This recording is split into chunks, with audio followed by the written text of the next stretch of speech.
l'idée de ce webinaire, ça va être un outil digitalisant au service de la protection du dirigeant. Et donc, aujourd'hui, c'est AG2R qui va vous présenter ce webinaire avec Aymeric Potier. Et on a aussi Sylvie dans le chat. Donc, si vous avez des questions, n'hésitez pas à les poser dans le chat. On fera en sorte de répondre à tout. Et puis, dans tous les cas, on aura un temps pour les questions à la fin. Donc, on essaiera de répondre à tout le monde. On fait toujours une petite introduction de l'Ohibou pour attendre que tout le monde se connecte et pour les nouveaux qui ne nous connaissent pas encore. L'Ohibou, en fait, on est une plateforme spécialisée IT. On met en relation des freelances IT avec des grands groupes. Donc aujourd'hui, vous êtes plus de 100 000 inscrits sur notre plateforme. En 2023, on a fait 56% de croissance. Et là, l'objectif d'ici fin 2024, donc dans très peu de temps, c'est d'atteindre les 120 millions de chiffre d'affaires. Vous pouvez voir à droite sur la carte partout où on est présent en France, c'est-à-dire qu'on a des bureaux dans ces villes-là, mais sinon on traite aussi toutes les autres régions. Et on a aussi des bureaux à Bruxelles et à Montréal. Et concernant nos clients, vous pouvez les voir aussi en bas, nos principaux clients. On va avoir de la banque, de la poste, du luxe, des hôtels. On travaille vraiment avec tous les clients, principalement du CAC 40. Peut-être que je peux te laisser la main maintenant, Aymeric. Si ouais. Tu veux. Trop bien. Ouais, génial, merci. Merci. Alors, donc, bonjour à tous, merci d'être présents et merci à l'Ohibou de nous faire confiance sur ce sujet-là. C'est toujours un plaisir de présenter nos activités et plus particulièrement le PER pour aujourd'hui. Donc, l'annonce, effectivement, elle portait sur le PER, un outil défiscalisant, et c'est encore possible d'ici la fin de l'année. Je vais vous expliquer comment, je vais vous expliquer le fonctionnement de tout ça. Et on va passer tout de suite. Voilà, qu'est-ce qu'on va aborder aujourd'hui? Donc déjà, pour me présenter, je vais commencer par me présenter. Donc moi, je suis Aymeric Potier, je suis conseiller en protection sociale au sein du groupe AG2R Mondial. On traite 4 thématiques principales qui sont la mutuelle, la prévoyance, la retraite et l'épargne.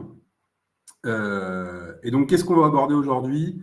Je vais vous faire une rapide intro sur le sujet qu'on va voir aujourd'hui.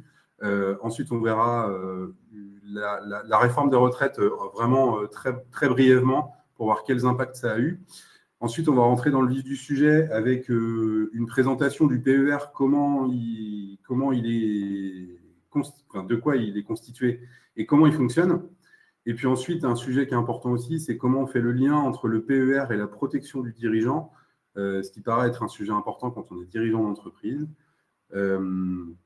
Ensuite, on verra un petit exemple d'application et puis on conclura ensuite en vous présentant un peu plus dans le détail ce que je fais au quotidien. Donc, pour démarrer, il y a quelques chiffres. Alors, j'ai mis beaucoup de chiffres sur cette planche-là. Là, ce qu'il faut en retenir, en gros, c'est que sur les personnes sondées par rapport à ces chiffres, il y a 66% de ces personnes qui qui estiment que leur pension de retraite n'est pas suffisante pour vivre correctement en retraite. Donc ça, c'est un sujet important déjà en France, c'est-à-dire qu'au fur et à mesure des réformes qu'on peut avoir, les retraites baissent, les cotisations augmentent et on se rend compte que ça ne suffit plus à la fin. Et ensuite, le deuxième chiffre que je retiendrai, c'est celui qui est sur la droite plutôt. Il y a un 84% qui traîne, mais qui est tout petit, on ne voit pas l'explication. En fait, c'est 84% des Français qui sont inquiets des réformes passées et à venir. Donc, il y a des impacts à chaque fois sur les réformes. Ce qu'on se dit, c'est que ça ne va jamais dans le bon sens, malheureusement, que ce soit pour les salariés ou pour les dirigeants d'entreprise comme vous. Allez, on rentre dans le cœur du sujet, donc la réforme des retraites en bref. Donc, petit rappel sur le fonctionnement de la retraite en France. La retraite en France, elle est constituée de 3 piliers. On a d'abord le régime de base. Alors, le régime de base, lui, il est basé d'une part sur les 25 meilleures années de votre carrière, et puis on multiplie ce chiffre par le nombre de trimestres que vous avez réalisé sur le nombre de trimestres qui vous est demandé. Donc ça, c'est la première chose. La deuxième chose, c'est le deuxième pilier, ça va être le régime complémentaire. Ce régime complémentaire qui peut s'apparenter à l'Agirc Arrco pour les salariés ou au régime complémentaire des indépendants quand vous êtes dirigeant d'entreprise ou à la CIPAV, pour certains, s'il y en a qui sont encore à la CIPAV. Ce régime-là, c'est un système de points, donc plus votre rémunération est élevée, plus vous aurez de points à la fin et plus on vous restituera de retraite en fonction de ça. Ces deux régimes-là, c'est des régimes sur lesquels personne n'a la main. En fait, ça dépend de votre rémunération, mais ce n'est pas nous qui décidons les cotisations et ce n'est pas nous qui décidons ce qu'on verse dessus. C'est un peu arbitraire de la part de l'État et c'est ce qui vous donne des droits à la fin quand vous arrivez en retraite. Et il s'agit d'un système par répartition, c'est-à-dire que dans vos cotisations, il y a une partie qui va vous servir à vous, mais il y a aussi une partie qui va servir pour les autres. Ce dont on va parler aujourd'hui, nous, c'est un régime par capitalisation, donc c'est le régime supplémentaire, c'est le troisième pilier de la retraite en France, et c'est ce qui va vous permettre à vous, en tant que dirigeant d'entreprise, d'améliorer votre retraite quand vous y serez. Voilà, donc c'est ça dont on va parler aujourd'hui. C'est bref, mais ça me paraissait important de vous préciser tous ces éléments-là. Les points clés de la réforme des retraites. Alors, il y a 4 modifications phares qui ont été votées suite à cette réforme. Donc, d'une part, on a le recul de l'âge légal, donc auparavant à 62 ans, et même encore auparavant à 60 ans. Donc, on est passé en l'espace d'une vingtaine, 20-25 ans, de 60 ans où on pouvait prendre notre retraite à 64 ans. Donc, on fait 4 ans de plus. Et on nous demande aussi d'atteindre 172 trimestres cotisés, donc ce qui augmente aussi la durée de cotisation des générations qui sont après 1968. Donc ça veut dire quoi ces deux éléments-là? C'est qu'en gros, on va payer plus, on va payer plus longtemps pour avoir quelque chose qui va être inférieur, puisqu'on a, au lieu de prendre notre retraite à 62 ans, on va la prendre à 64. Donc, du coup, on a 2 ans de moins de prestations qui nous sont versées. Néanmoins, il y a eu quelques adaptations et de l'assouplissement sur certains dispositifs, notamment le cumul emploi-retraite, les carrières longues, etc. Donc, tout ça, c'est des choses sur lesquelles je peux vous accompagner pour définir si oui ou non vous êtes en carrière longue et si oui, dans quelle considération vous pouvez partir plus tôt en retraite. On a aussi un assouplissement sur les rachats de trimestres, notamment pour les périodes de stage. Pour les gens qui ont moins de 30 ans, ça peut être intéressant de se pencher sur le sujet. Et pour les professions libérales, ceux qui ont moins de 40 ans bénéficient aussi de certains avantages pour racheter des trimestres et pouvoir partir plus tôt en retraite que ce qu'ils auraient pu. Voilà pour les points clés. Ensuite, lié à ces points clés, on a ce qu'on appelle la loi Pacte qui est intervenue. La loi Pacte, en fait, elle est venue modifier l'épargne retraite en France. Donc, l'épargne retraite en France, c'est de se dire, il y a un nouveau dispositif qui a été créé, c'est le PER. Ce PER, il vient assouplir un peu la façon dont on peut utiliser notamment les capitaux quand on arrive en retraite. C'est-à-dire que je place de l'argent, à ma retraite, c'est disponible et je peux l'utiliser plus souplement qu'avant. Auparavant, on pouvait faire exclusivement de la rente. Maintenant, on va pouvoir utiliser comme bon nous semble ce capital, soit le prendre en une fois, soit le racheter en plusieurs fois, soit l'utiliser en plusieurs fois. Donc, c'est ce qui fait un peu la qualité de tout ça. Ce qui fait ça, c'est aussi une volonté de l'État de pousser à l'épargne retraite, puisqu'ils savent très bien ce qu'ils font quand ils font les réformes. Le fait de baisser les prestations, il faut aussi encourager, nous, en tant que contribuables, il faut aussi nous encourager à faire de l'épargne retraite. Et pour ça, ils assouplissent un peu les différents dispositifs qu'ils peuvent avoir.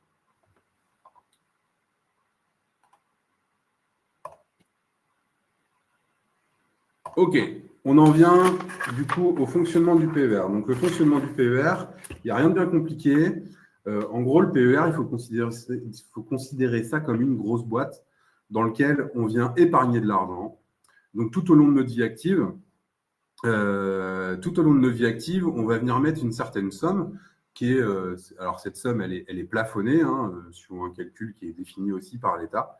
On ne peut pas faire n'importe quoi sur ces éléments-là. Mais on vient toute notre vie donc épargner sur notre PER. on voit le petit cadenas des déblocages exceptionnels. Donc ça fait partie de la protection du dirigeant. Et ça, on y viendra un petit peu plus tard. Je vais vous expliquer comment on peut utiliser ça avant notre retraite. Mais l'objectif premier, la première velléité du PER, c'est bien de l'utiliser en retraite et venir ajouter un pouvoir d'achat supplémentaire en retraite. Donc ce PER, une fois que vous arrivez en retraite, au moment où vous avez pris votre retraite, vous avez la notification entre les mains, vous avez la possibilité de le débloquer, soit sous forme de rente, soit sous forme de capital, soit sous forme ce qu'on appelle de capital fractionné. Donc, imaginons, j'ai 120 000 euros sur mon contrat retraite, je décide de prendre 10 000 euros par an pendant 12 ans, et c'est ce qui fait que je viens me rajouter un petit peu moins de 1 000 euros par mois sur mon pouvoir d'achat, en plus de ma retraite de base et en plus de ma retraite complémentaire. Ce PER, il peut être défiscalisant. Donc ça, c'est le sujet d'après. Donc le PER défiscalisant, ça veut dire quoi? Ça veut dire je place de l'argent. Donc on voit ici à gauche le fonctionnement de l'impôt en France. C'est-à-dire on a une tranche qui est à 0%, une tranche de nos revenus qui est imposée à 0%, une tranche de nos revenus qui est imposée à 11%, et une tranche de nos revenus qui est imposée à 30, 41, puis 45. Donc, vous voyez les quotients familiaux à gauche qui sont indiqués et qui sont un peu les seuils qu'on dépasse ou non en fonction de notre rémunération. Ce qu'on vient faire avec le PER défiscalisant, c'est de se dire j'ai un revenu imposable que je viens déclarer au fisc et en versant sur mon PER, je viens déduire de ce revenu imposable la totalité du versement que j'ai effectué. Donc, je fais un exemple juste à droite. J'ai un revenu imposable de 70 000 euros. Je décide de verser sur mon PER 10 000 euros sur une année. Ça me fait donc que je suis sur ce qu'on appelle une tranche marginale d'imposition à 30%. Donc, l'effet fiscal immédiat que je peux avoir, c'est 10 000 euros fois 30%, soit je gagne tout de suite 3 000 euros d'impôt. OK ? La contrepartie de ça, c'est que, évidemment, les 10 000 euros sont bloqués jusqu'à la retraite, hors quelques cas qu'on va voir juste après. Donc, ce système-là, il est bien connu et c'est pour ça que nous, dans nos activités, enfin moi, dans mon activité, il y a beaucoup de gens qui me contactent en fin d'année pour pouvoir justement défiscaliser en fonction des années qu'ils ont fait. Ce que vous voyez en bas à droite, c'est ce qui est présent sur vos avis d'imposition. Donc, sur vos avis d'imposition, sur la dernière page, vous avez le plafond d'épargne retraite. Donc, c'est ce que l'État vous autorise à placer au titre de l'épargne retraite et à titre défiscalisant. Donc, je vous disais qu'on ne pouvait pas effacer la totalité de nos impôts avec un PER. Il y a des règles pour ça. Et ces plafonds sont indiqués sur votre avis d'imposition. Vous avez aussi sur votre avis d'imposition le taux marginal d'imposition sur lequel vous êtes. Ça, c'est intéressant puisque le calcul que vous faites, qu'on vient de faire, en gros, vous pouvez le faire en un coup d'œil de votre côté en utilisant la formule que je viens de vous donner. Je vois qu'il y a déjà des questions qui apparaissent. Oui, mais Sylvie est en train d'y répondre. Donc, ok, génial. Génial. On fait bien d'être deux, du coup. Donc voilà pour l'outil défiscalisant et voilà comment fonctionne le PER, en tout cas défiscalisant. Donc ça, pour être très pragmatique sur la démarche, on travaille en année fiscale sur ces éléments-là. Avec les délais bancaires qui interviennent et tous les éléments fiscaux qu'il faut qu'on transmette au fisc de notre côté, on a, en tout cas pour nous, jusqu'à jeudi prochain pour effectuer les démarches. On travaille en année fiscale, peu importe le moment du bilan de l'entreprise ou quoi que ce soit, si vous êtes en société, voilà, si vous avez besoin de défiscaliser, il faut le faire avant le 31/12 de cette année. Et nous, en tout cas de notre côté, on arrête le 19. Donc, n'hésitez pas à vous annoncer directement à la fin du webinaire si vous avez le souhait d'avancer sur ces sujets-là, parce que le timing est un peu serré, même s'il est encore temps de le faire, mais on peut encore le faire. Tout se fait en dématérialisation de notre côté, hein. Donc, en gros, il me faut 2 éléments de votre côté qui vont être votre dernier avis d'imposition, et puis la capacité que vous avez à épargner sur ce type de solution. Ce qui fait qu'en un quart d'heure, je peux vous estimer le gain d'impôt que vous allez faire en plaçant de l'argent sur un PER. Et puis la mise en place se fait également très rapidement derrière, quoi. Donc, à la limite, on prévoit un échange d'1 heure suffira à ce que vous ayez les idées claires par rapport à ça. Qu'est-ce que ça va vous apporter? Qu'est-ce que ça va vous diminuer comme imposition? Et comment je peux optimiser tout ça sur le long terme. Il sera toujours temps, dans un deuxième temps, de vous accompagner sur le reste. Mais là, l'urgence, elle est plutôt sur la défiscalisation d'ici la fin de l'année. Un exemple d'application ici. Donc, j'aime bien travailler avec des exemples, c'est beaucoup plus parlant. J'ai 40 ans, pardon, j'ai oublié le an. J'ai 40 ans, je suis célibataire et je gagne 70 000 € par an.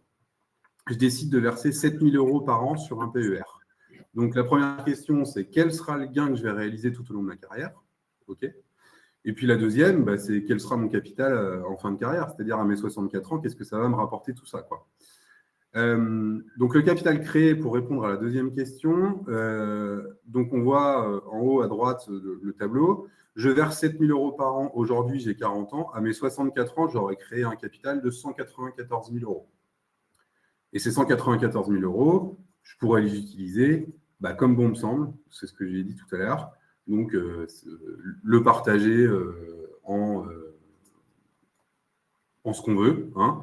C'est-à-dire, je prends 20 000 € par an, ou la première année, je prends 30 000 € parce que j'ai besoin d'acheter quelque chose, j'ai besoin d'aider mes enfants, j'ai besoin d'acheter un bateau, d'acheter un camping-car pour partir, etc. Et ensuite, je fais ce que je veux. Et pendant ce temps, tout le moment, enfin, la période où j'ai encore de l'argent sur mon contrat, cet argent continue à vivre tranquillement sur le contrat, et ça me rapporte toujours de l'argent. Donc, si on en vient au gain fiscal, on voit en bas à droite le gain fiscal qu'on peut faire. Donc, on a effectué des versements. Donc, ce qu'on voit, c'est qu'on a effectué 168 000 € de versements. La différence entre les 194 et les 168 000, c'est la rémunération que vous avez sur ce contrat-là. Je suis parti sur quelque chose d'assez simple, hein, sur une rémunération à 2%. Je suis dans une tranche marginale d'imposition à 30%. Donc, mon gain fiscal tout au long de ma carrière, 168 583 fois 30%, j'arrive à un petit peu plus de 50 000 € de gain d'impôt. Donc, ce qui fait un effort d'épargne au final, donc c'est 168, je retranche le gain d'impôt que j'ai fait, ce qui fait un effort d'épargne de 110 000 €. Donc, c'est-à-dire, j'ai placé moi de ma poche 110 000 € et je me retrouve avec 194 à 64 ans.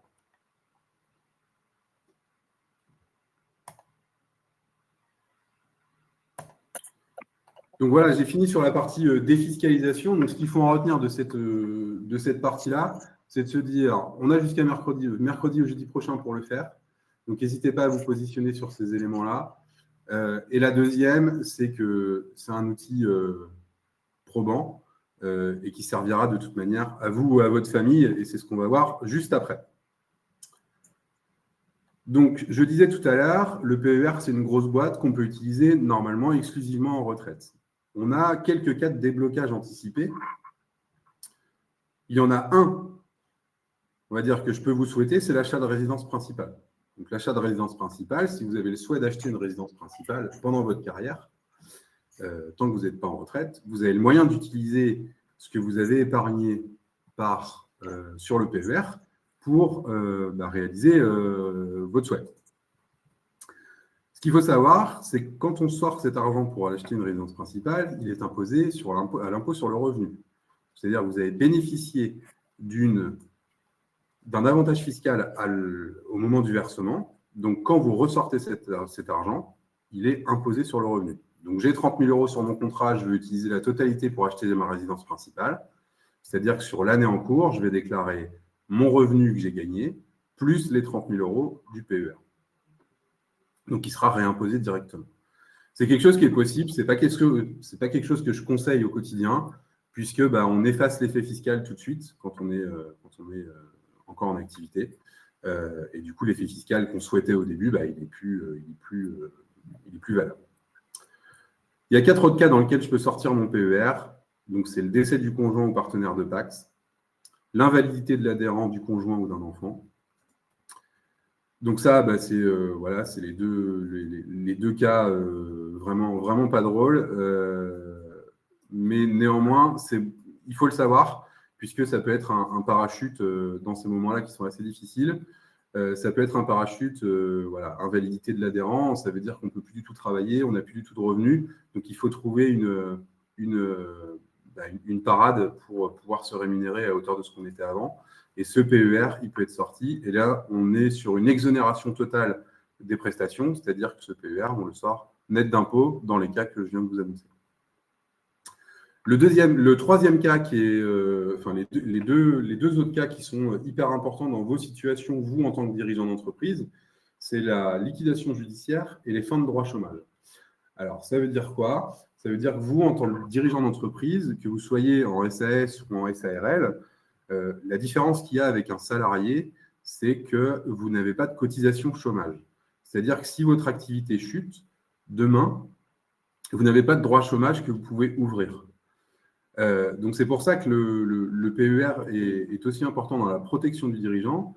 C'est-à-dire que si vous êtes amené, si votre entreprise est amenée à péricliter, c'est un parachute pour vous en cas de liquidation judiciaire. C'est-à-dire que ce PER, si jamais mon entreprise ferme, elle est liquidée, je peux le sortir net d'impôt et l'utiliser pour faire ma rémunération, le temps soit de retrouver autre chose, soit de reconstruire autre chose, soit de rebondir.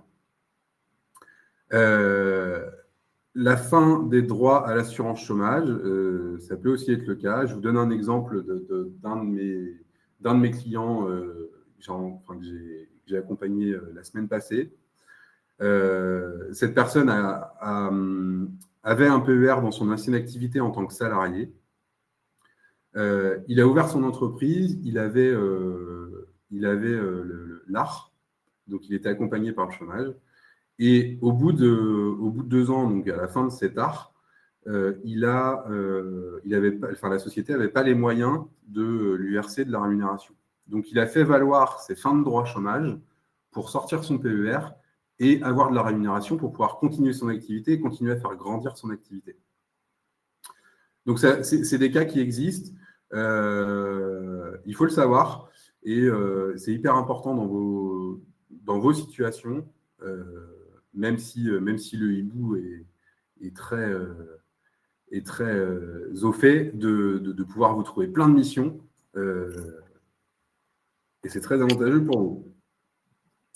Voilà ce que je peux vous dire sur les cas de déblocage.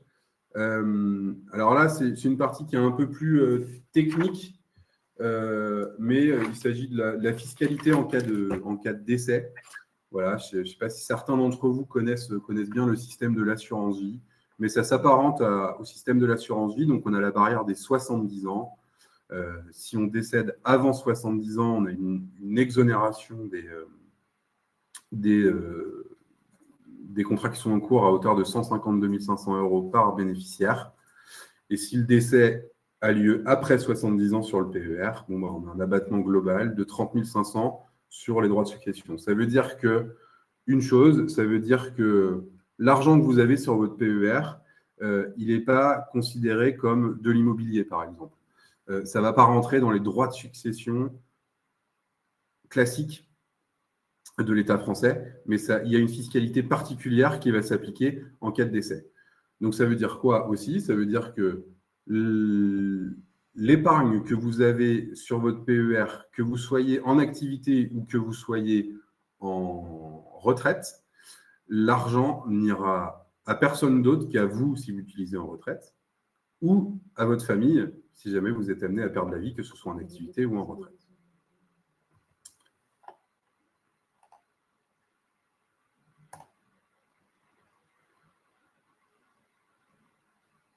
Alors, ce sur quoi il faut être vigilant sur la mise en place d'un PER, il y a une chose sur laquelle il faut être vigilant, c'est les clauses bénéficiaires. Donc, la clause bénéficiaire, c'est quoi? C'est de se dire, si je suis en activité et que je perds la vie, à qui va cet argent? Donc, sur le PER, vous avez le moyen de désigner la personne que vous souhaitez mettre en bénéficiaire de ce contrat. Cette personne, ça peut aussi être une association. Hein. Si vous souhaitez défendre le club du foot de votre village ou la société protectrice des animaux, sans problème, vous pouvez aussi nommer ces associations-là. Et la deuxième chose sur laquelle on peut être vigilant aussi, c'est le démembrement de cette clause bénéficiaire. Pour ceux à qui ça parle, le démembrement de clause bénéficiaire, je ne rentre pas dans le détail aujourd'hui, mais si vous avez besoin d'infos sur ces éléments-là, revenez vers moi sans problème, je vous en donnerai avec plaisir. Mais en tout cas, ce démembrement de clause bénéficiaire, il est possible sur le PER. C'est souvent une question qu'on s'est posée, mais en tout cas, la loi Pacte a fait en sorte que oui, ça soit possible.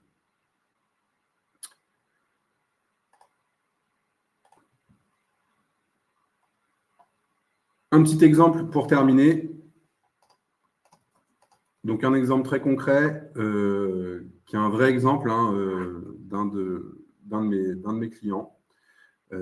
Donc, je tairai le nom, bien évidemment. Donc, ce client-là, il a 37 ans. Il est pacsé et il a 2 enfants. Il gagne 60 000 € par an. Et il est gérant majoritaire, donc dans un statut SARL. Donc, lui, ses questions, elles étaient les suivantes. Quel sera le montant de ma retraite?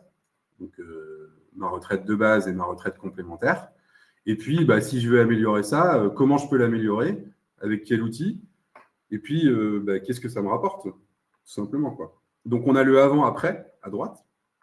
Donc, le avant-après, c'est de dire, on a un régime de base qui va être rémunéré à hauteur de un petit peu moins de 20 000 €. Donc, ces 60 000 €, il a 37 ans, on considère qu'il les gagne, ces 60 000 € jusqu'à sa retraite. Donc, il va gagner un peu moins de 20 000 € sur la retraite de base, une retraite complémentaire à hauteur de 8 409. Et puis, en vert, on voit les solutions qu'il aurait pu mettre en place à titre personnel ou professionnel sur le régime supplémentaire, mais pour l'instant, il n'avait rien mis en place. Donc, ça lui faisait 2 322 € par an. En mettant une solution en place avec un PER, donc on voit que son régime de base est toujours sensiblement le même. Son régime complémentaire a un petit peu augmenté puisqu'il faisait payer la société, ce PER par la société, donc il crée des droits un petit peu supplémentaires. Il n'y a pas une grosse différence, mais ça rajoute quand même 600 € par an. Et ensuite, il verse 8 000 € par an jusqu'à sa retraite. Donc, ce qui lui fait, lui, un capital de un petit peu moins de 280 000 €. Donc, 280 000 € sur une TMI, sur une tranche marginale d'imposition, comme on le voyait tout à l'heure, à 30%, ça fait une économie d'impôt de 2 400 € par an. Donc, ce qui n'est pas inintéressant dans ce cas-là, sachant qu'il a 2 enfants, il y a déjà de l'économie d'impôt qui est réalisée au titre des enfants. Peut-être qu'il a des moyens de garde qui payent ou des choses comme ça. Donc, ça alimente un peu plus tout ça. Juste une idée de ce que ça peut donner, un petit peu moins de 280 000 € sur... alors, la retraite en France, il y a une moyenne l'espérance de vie en retraite pour un Français, c'est 23 ans. Donc, imaginons cette personne vit 23 ans en retraite, ça fait que ça lui fait un petit capital de 12 000 € par an qu'il peut utiliser. Donc, c'est 1 000 € par mois qu'on vient rajouter à ces 2 322 € de retraite de base et de retraite complémentaire. Donc, au lieu d'avoir 2 322 €, il y aura 3 300. Donc, ce qui met quand même du beurre dans les épinards et ce qui permet de faire plein d'autres choses à côté. Bref, en retraite, il semblerait qu'on ait plein d'activités annexes, type voyage, type des choses qui nous font plaisir. Voilà ce que je peux vous dire sur le PER. Alors, l'audit de protection sociale maintenant. L'audit de protection sociale, ça, c'est les 4 sujets que je vous ai annoncés au début sur lesquels je peux vous accompagner. Donc là, on a parlé de défiscalisation et de PER, un peu dans le dur, mais c'est de se dire, au-delà de ça, il y a quand même une étude, une stratégie qui doit être montée, et c'est pour ça que je suis là aussi, c'est-à-dire d'avoir un PER pour défiscaliser, c'est bien, de le faire dans une stratégie globale et de se dire comment ça va me servir pour la suite, c'est bien aussi de le savoir. Donc, toutes ces stratégies-là, nous, on peut les mettre en œuvre en fonction de vos objectifs, en fonction de vos besoins. Donc, on travaille sur la retraite, on travaille sur la prévoyance. Donc, la prévoyance, c'est si vous êtes en arrêt de travail, en invalidité ou amené à perdre la vie, comment ça se passe pour vous, pour votre famille. La mutuelle, la mutuelle, c'est les frais de santé que vous avez au quotidien. Comment je suis remboursé aujourd'hui? Qu'est-ce que ça me coûte? Et puis l'épargne, comment je peux financer des projets de vie ou j'ai 2 enfants, je ne sais pas trop sur quelles études ils vont partir, comment je peux prévoir ça, etc. Donc tout ça, on peut échanger là-dessus. C'est pour ça que le partenariat avec le Hibou est là. C'est pour vous accompagner, vous donner le plus d'informations possible sur votre situation d'aujourd'hui en tant que dirigeant d'entreprise. Et voilà. On va parler des enveloppes de déductibilité, s'il te plaît. Ouais, ok. Je vais reparler des enveloppes de déductibilité. 163 Ouais, ok. Je conclus juste, pour finir, et après on va répondre aux questions. L'offre qui existe avec le partenariat entre AG2R à la mondiale et le Hibou, il y a plusieurs choses que ça comporte. D'une part, c'est que l'audit, il est non facturé. Alors, on parle d'audit, mais c'est un bien grand mot, l'audit, mais on aime bien l'appeler comme ça aussi. Mais c'est de faire un état actuel des choses par rapport à ce que vous avez et de répondre à vos besoins en y mettant nos solutions. Cet audit, il est non facturé. Ce qu'il faut savoir, c'est que cet audit-là, sensiblement, si vous prenez une entreprise qui va vous faire un audit retraite, ça peut valoir entre 1 500 et 5 000 euros. Voilà. Il est applicable quel que soit votre statut, que vous soyez en SASU ou en SARL ou salarié, peu importe. Peu importe, on peut, chaque statut a sa solution qui va en face. On applique des tarifs préférentiels sur la prévoyance en fonction de l'âge. C'est-à-dire, on vient créer des abattements sur les 3 premières années qui peuvent être assez intéressants sur des activités qui sont en lancement, sachant que la prévoyance, c'est quand même quelque chose d'important. Voilà. Et puis, une remise d'un dossier complet en fin de process et puis un accompagnement pour la suite. Mais ça va de soi. Voilà. Merci à tous. Merci beaucoup. Alors, je vois qu'il y a quelques questions. Il y a Sylvie qui me demande de revenir sur les enveloppes de déductibilité.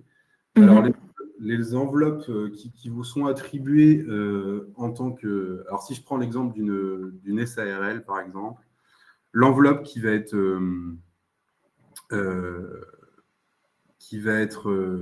dédiée à l'épargne retraite pour un gérant d'SARL, il y a un calcul savant qui est fait en fonction de la rémunération. Donc, imaginons, j'ai 60 000 euros de revenus. Je fais 10% de ce revenu. Ça me donne un premier chiffre. Et ensuite, j'y ajoute 15% de ce qui dépasse le plafond annuel de la sécurité sociale. Donc, le plafond annuel de la sécurité sociale, l'année prochaine, il sera à 47 100 euros. Donc, je rajoute 15% de la différence que j'ai entre 60 000 et 47 100. Et ça me donne la totalité de l'enveloppe que je peux utiliser au titre de l'épargne retraite.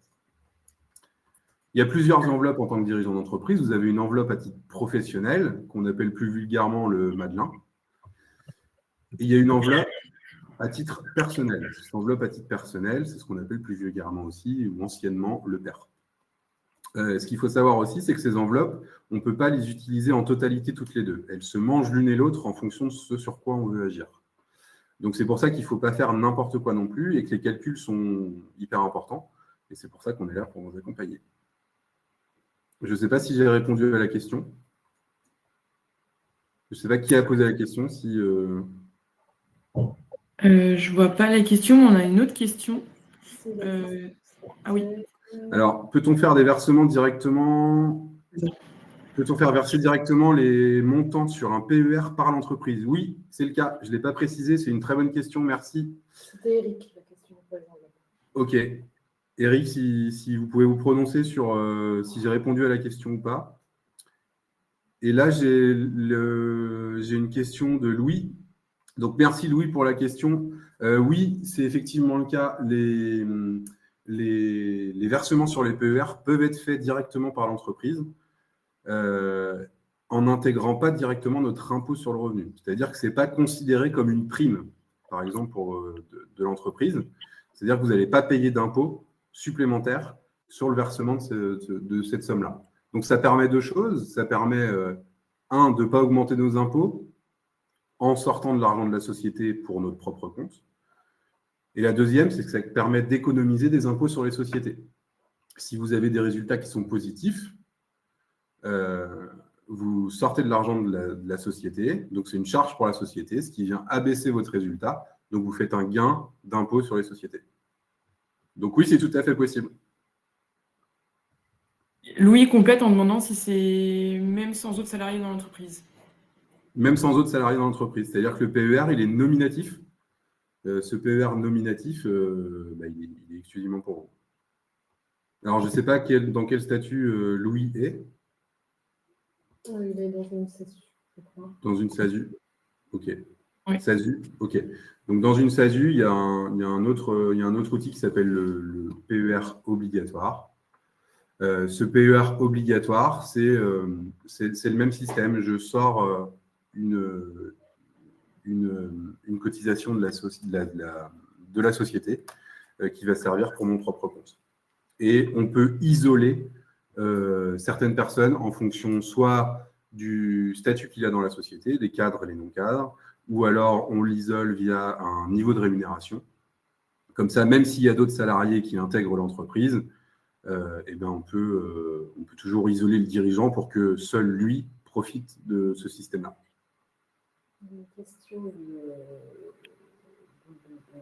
On a une autre question. La question, c'est la retraite à un taux plein pour raison d'inaptitude est considérée comme un cas de déblocage. À partir du moment où il est en retraite, il est en retraite. Ouais, alors, je reprends la question. Est-ce que d'être à la retraite à un taux plein pour raison d'inaptitude est considéré comme un cas de déblocage? En fait, le PER, à partir du moment où vous êtes en retraite, le PER, il est débloquable. Donc, peu importe si c'est suite à une carrière complète ou si c'est suite à une inaptitude, ce qui fait foi pour un organisme d'assurance, le fait de débloquer votre PER, c'est la notification de retraite. Donc, à partir du moment où vous êtes en retraite, vous avez le droit de toucher votre PER.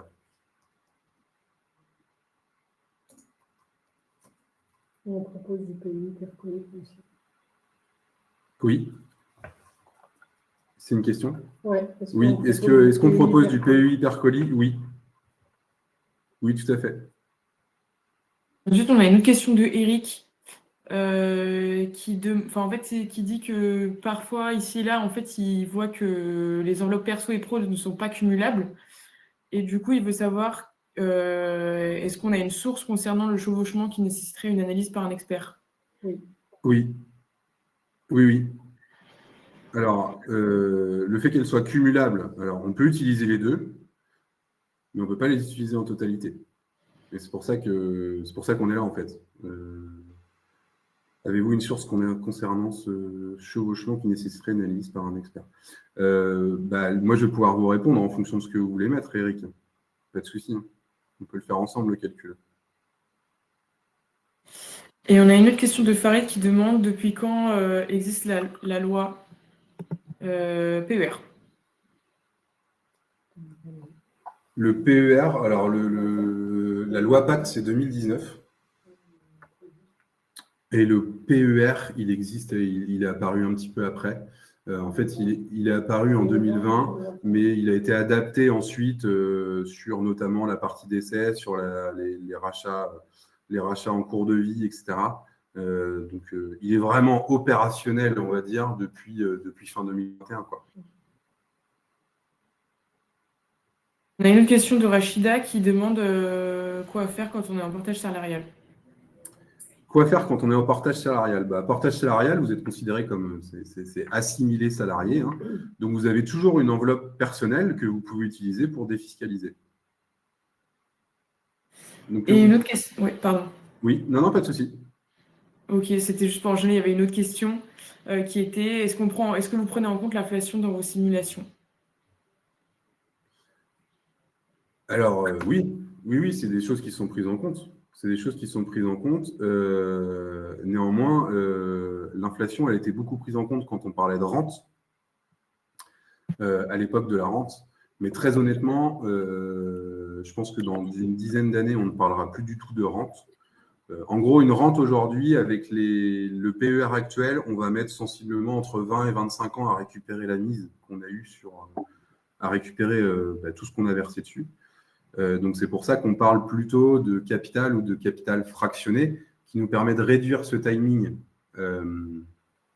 de récupérer nos fonds. Et la deuxième chose, c'est d'être sûr de les récupérer. Puisque sur la rente, une fois que vous perdez la vie, c'est fini, quoi. En fonction des options que vous prenez, bien évidemment. Mais oui, l'inflation, elle est prise en compte dans les rémunérations qu'on donne d'année en année. Et puis à la fin.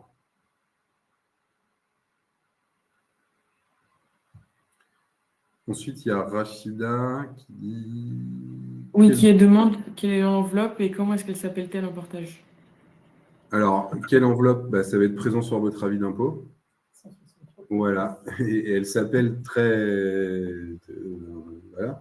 Elle s'appelle, c'est l'enveloppe qui traite de l'article 163 quatervici du Code général des impôts. Et voilà. Voilà, je ne sais pas si ça va beaucoup vous aider, Rachida, mais répondez à la question. C'était peut-être un test pour savoir si je connaissais bien ma leçon. C'est Mais possible. c'est le cas. Merci, Rachida. Trop bien. Peut-être qu'on peut prendre encore des questions s'il y en a. Mais, Ouais, bien sûr. En tout cas, je pense qu'on a répondu à tout ça qui était posé, mais peut-être Ouais. que d'autres personnes ont Il y des avait questions. beaucoup de questions sur les enveloppes. C'est vrai que je n'ai pas insisté là-dessus, donc c'était des bonnes questions. En tout cas, merci à tous. Mais sinon, merci beaucoup, Émeric et Sylvie, pour ce webinaire. C'était super intéressant. Merci à vous de nous faire confiance sur ce sujet-là. Merci à tous les freelances qui étaient présents. Et puis, n'hésitez pas, hein, je mets mon adresse mail. Oui, peut-être que je peux la mettre dans le chat. Adresse mail dans les slides. Je la mets dans le chat, comme ça, vous l'avez directement. Vous pouvez aussi me contacter sur LinkedIn, sans problème. J'essaie de répondre assez rapidement. Je vous mets mon numéro de téléphone aussi. Super, merci beaucoup. Et sinon, pour la plus actualité, le hibou, on vous quitte là en cette fin d'année pour mieux vous retrouver en 2025. Et le prochain webinaire sera avec Hack Your Job. Donc, vous devrez recevoir une communication très bientôt. On ne l'a pas encore envoyée. Mais l'idée, ça va être le sujet, c'est d'expliquer comment, en tant que freelance, on peut financer ses formations, par exemple avec le CPF. Donc voilà, c'est pour le programme de 2025. Et quand vous allez recevoir le replay du webinaire, vous pouvez aussi noter le webinaire en disant ce qui vous a plu et peut-être si vous aviez des questions en plus. Donc, n'hésitez pas à le faire quand vous recevrez le replay. Génial, je vais avoir ma note. Génial. Bon, merci beaucoup et puis bonne année et à bientôt. Merci Samantha pour le 5 sur 5. À bientôt. Héloïse. Au revoir. Au revoir. Au revoir, bonne journée à tous. 10 sur 10, Rachida.